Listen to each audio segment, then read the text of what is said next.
Mais le film le plus attendu de la semaine, c'est la super production Vercingétorix de Jacques Dorfman avec Christophe Lambert. Lambert endosse le costume du héros gaulois et goûte aux joies de la reconstitution historique, une fresque épique et romanesque, à vous de juger. Avec plus de 100 millions de francs de budget, Vercingétorix est un film à grand spectacle comme Braveheart et Jeanne d'Arc. Qui dit grand spectacle dit effets spéciaux, figuration énorme et bien sûr dialogue en anglais.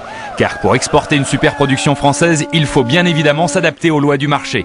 14 ans après Greystock, Christophe Lambert revient dans un film épique. C'est un film forcément où il y a de l'action puisqu'il y a 2 guerres. Mais c'est un film romantique, c'est un film lyrique, c'est un film sur l'histoire de quelqu'un qui va aller jusqu'au bout des choses pour un pays, pour un peuple.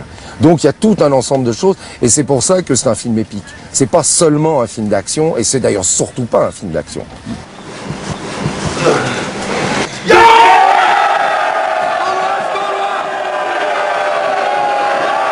Battons-nous pour devenir et rester un peuple libre et uni. Chassons ensemble les Romains en dehors de Gaule. Jacques Dorfman a tourné chaque scène en 2 langues. Il y a donc 2 versions du film, une version française et une version anglaise. Il n'était pas question qu'on tourne ce film autrement qu'en français, bon, bien évidemment, et en même temps, pour les besoins du marché international, pour les besoins des ventes à l'étranger, et compte tenu du prix du film, il fallait aussi qu'on l'ait en anglais, donc on n'avait pas de choix sur ce film-là de le faire en 2 langues. I offer to make you a king. So accept the surrender of a king. Et voici la même scène en français. Je t'ai offert d'être roi. Alors accepte la reddition d'un roi. Christophe Lambert a la double nationalité, donc l'anglais c'est nos problèmes. Celui qui doit mourir te salue. He who must die salutes you. Il n'y a pas plus de confort d'un côté ou de l'autre, je veux dire, c'est la même chose. Il y a des manières différentes et il y a des inflexions différentes dans les 2 langues, mais ce qu'on dit et la manière dont on le dit est plus ou moins la même, puisque ça passe à travers soi.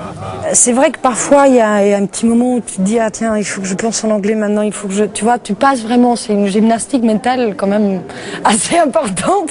Tu es là en train de le faire en anglais, tu es dedans en anglais, et soudain il faut que tu le refasses en français, et après tu reviens à l'anglais, ou j'en sais rien. Ça m'amuserait davantage si j'avais la certitude, par exemple, que les Américains, quand ils tournent, ils font une version française.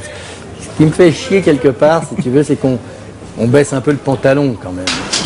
Au pays des héros, il n'y a pas d'état d'âme. Et que ce soit en VO ou en VF, les Gaulois vont tout faire pour s'imposer dans la bataille du box-office.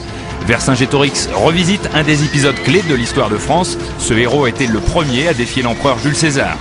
À l'image de ce combat, le cinéma français semble résister à l'envahisseur. Et s'il faut parler anglais pour exister, ça ne fait vraiment pas peur à Christophe Lambert.